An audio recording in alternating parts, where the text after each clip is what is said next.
ఓయూలోని వసతి గృహాలన్నీ దేశంలోని నదుల పేర్లతో ఉన్నాయి.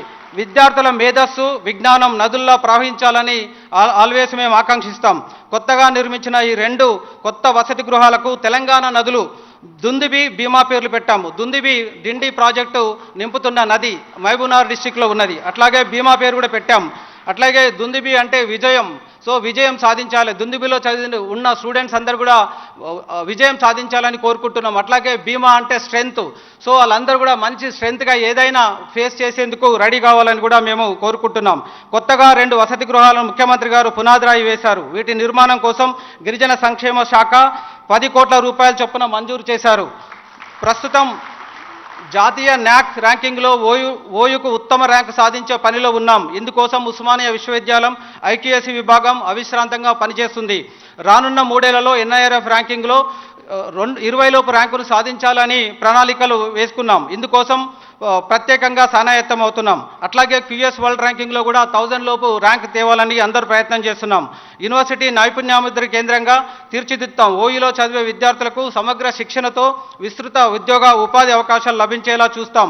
జాతీయ అంతర్జాతీయ విశ్వవిద్యాలయాలతో అవగాహన ఉపాధులు కల్పించేలా చొరవ తీసుకుంటాం.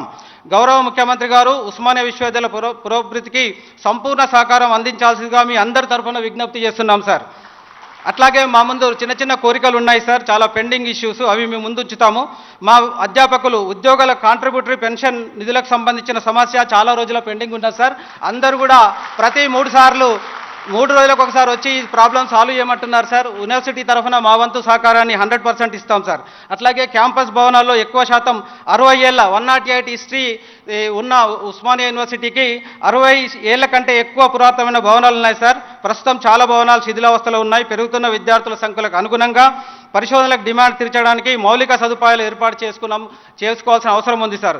సో దీనివల్ల కొంత నిధులు అవసరం పడుతుంది ఉస్మానియా విద్యాలయానికి. కాబట్టి ఈ నిధులు కూడా సమకూర్చాలని మీకు సభాముఖంగా తెలియజేస్తున్నాను సార్.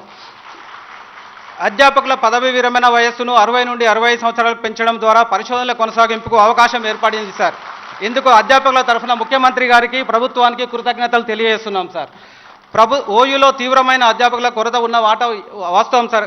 ఇప్పటికే ముఖ్యమంత్రి గారు ఈ నియామకాలకు గ్రీన్ సిగ్నల్ ఇచ్చారు సార్. త్వరలో ఈ అధ్యాపకులు కూడా అన్ని కూడా చేపట్టి ఈ ఉద్యోగాలను కూడా కంప్లీట్ చేస్తామని అనుకుంటున్నాం సార్. అట్లాగే ఓయూ అన్ని రంగాల్లో విజయవంతమైన పాత్ర పోషిస్తుందని మీకు హామీ ఇస్తున్నాం సార్.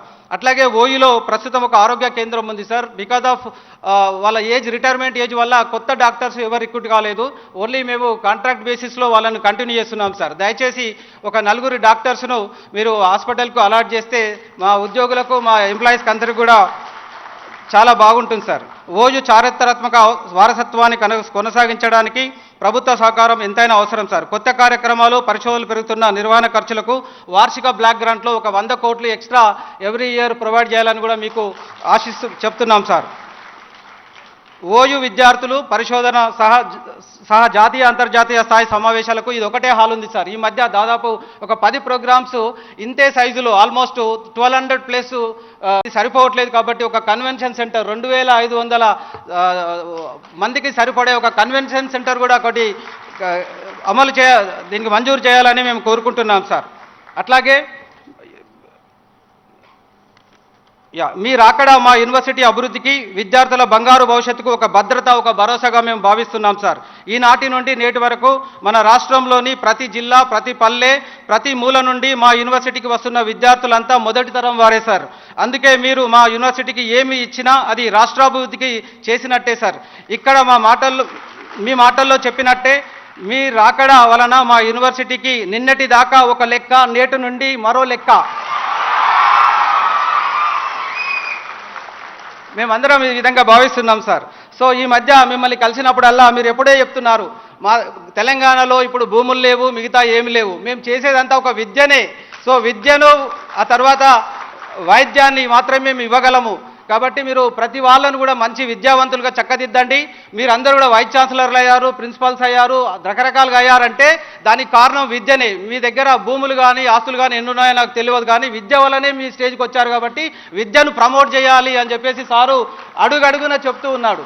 కాబట్టి ముఖ్యమంత్రి గారు ఇంత ఆసక్తిగా మనల్ని ఎంకరేజ్ చేస్తున్నారు. కాబట్టి మనకి అందిపుచ్చిన అవకాశాన్ని జాగ్రత్తగా మనం వాడుకొని పైకి ఎదగాలి. ఇక్కడ ఎంతోమంది ఐఏఎస్ ఆఫీసర్స్ ఉన్నారు, ఇక్కడ చాలామంది మినిస్టర్స్ ఉన్నారు, మన రిజిస్ట్రార్ ఓఎస్డీ అందరు ఉన్నారు, కింద కూడా చాలామంది ప్రముఖులు ఉన్నారు. వాళ్ళందరూ ఈ స్టేజ్లో ఉన్నారంటే బికాజ్ ఆఫ్ ఎడ్యుకేషన్.